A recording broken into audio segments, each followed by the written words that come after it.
Էկոնոմիկայի նախարար Գևորգ Պապոյանը նախորդին տեղեկացրել է, որ 2025 թվականին Հայաստանի արտահանումը դեպի Եվրոպական միություն կազմել է $667 միլիոն։ Դա $56 միլիոն ավելի է, քան 2024 թվականին։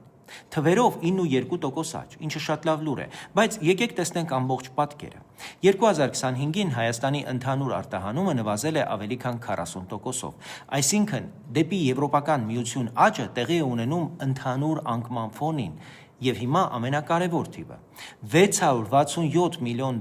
դեպի Եվրամիություն արտահանման հանրագումար այն դեպքում, երբ Հայաստանի ընդհանուր արտահանումը մոտ $7.3 միլիարդ է, այսինքն այսօր դեպի Եվրոպա արտահանումը կազմում է ընդամենը մոտ 9%, մինչդեռ խոսքը 400 միլիոն սպառող ունեցող աշխարհի ամենաբարձր գնողունակությամբ շուկայի մասին է։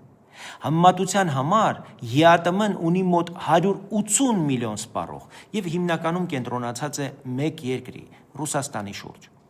Եվրոպայում վճարում են որակի համար, իսկ Եվրասիական տնտեսական միությունում հիմնականում ծավալի։ Եթե Հայաստանը միայն կրկնապատկի դեպի Եվրամիություն արտահանումը, դա նշանակում է պլյուս $670 միլիոն կայուն արտահանում, նոր աշխատատեղեր, նոր արտադրություն եւ իրական տնտեսական անվտանգություն։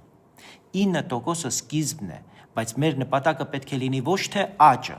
այլ մասշտաբը, եւ դա հնարավոր է միայն եվրոպական ստանդարտներով, եվրոպական շուկաներով եւ ամենակարևորը՝